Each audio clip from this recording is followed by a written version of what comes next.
up, YouTube? I'm going to post a little follow-up video from 5 years ago.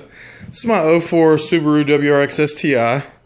I originally posted about a 3-minute video that ended up getting quite a bit of traction. Got about 1.4 million views at the moment, at least. And I posted it actually to show my buddies the car not long after I got it.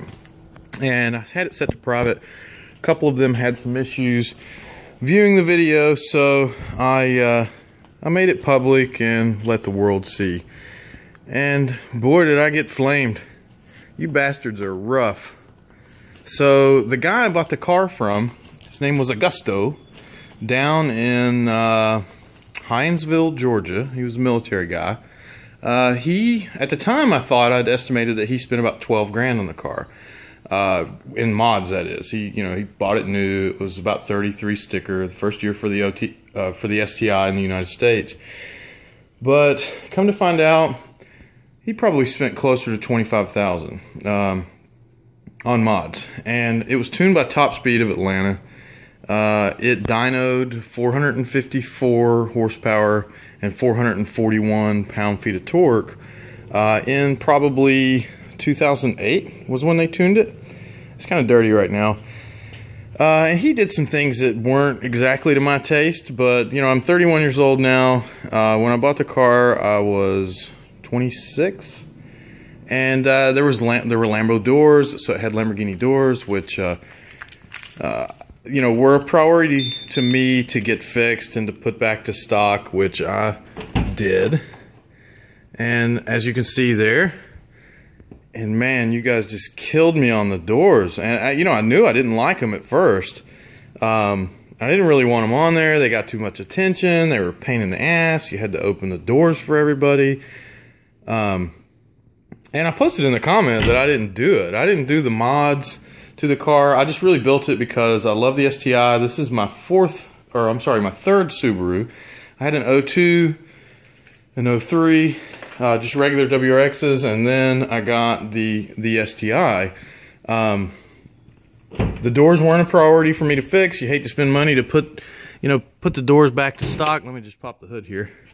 And they weren't just the bolt-on kit. They were actually welded inside the fender here to the frame. They were on a big metal block, and the hinges were cut and chopped, and you can see here the fenders actually had to be reshaped to make the doors open properly. They were the type of Lambo doors that were not designed to be removed. Lo and behold, I finally spent the money putting the doors back to stock. It ended up costing about $1,000. Fenders had to be touched up and painted. Doors had to be touched up. There was a lot of welding. I actually got a deal on it. A body shop could have charged me probably $2,500 to do the job.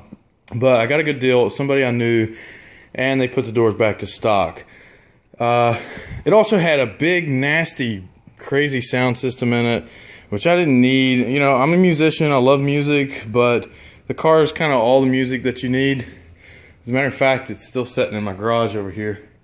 It's that bastard right there. I didn't have any room for groceries. Just kidding. But no, for real, I didn't have room for groceries. So that was extra weight. YouTube, of course, flamed me for that. Those have been removed. As a matter of fact, I have no sound right now, no audio, which it doesn't bother me a bit. In 2010, yeah, probably 2010, I cracked the block, which was about a $4,000 setback. I got a new short block put in. I'm not a mechanic. I love the mods, but it's a little extreme for me to be able to do that kind of work. So I did have to pay an ex-Subaru master mechanic to put the new block back in. It's tuned pretty conservatively. It's methanol injection, tuned at 22 PSI right now. When I shot the original video, it was 26 PSI with the meth at 454 horsepower to the wheels. Currently, it's probably making somewhere in the 415, 400, something like that. Oh, and yeah, I also got flamed. Let's give it a little gas here. Also got flamed for posting 570 horsepower in the title of the video.